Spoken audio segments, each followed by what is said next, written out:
In the 1500s, there was a wandering scholar by the name of Muritas. He went from village to village, seeking to educate any who would sit with him, talk with him, visit with him.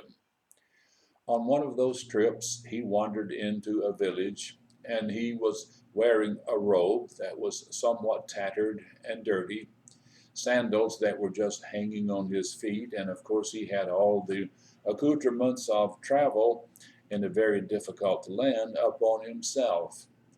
In that particular village, he became ill.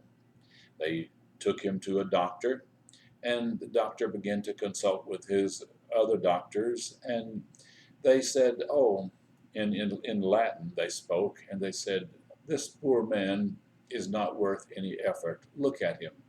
He's absolutely worthless. He's dirty. He is ignorant. He has no knowledge. So perhaps we should just leave him be.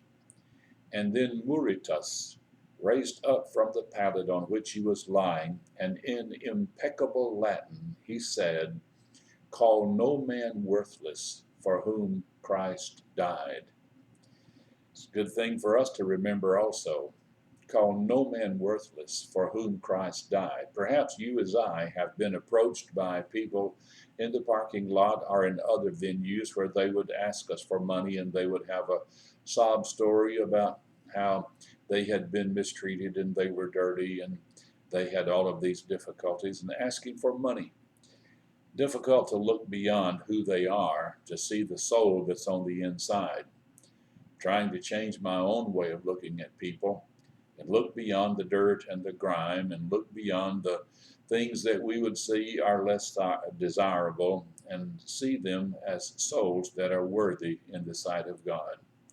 Perhaps you and I too should look at mankind and say, call no person worthless for whom Christ died, and Christ died for all. Thanks for watching Don Howell, today's Minute Message.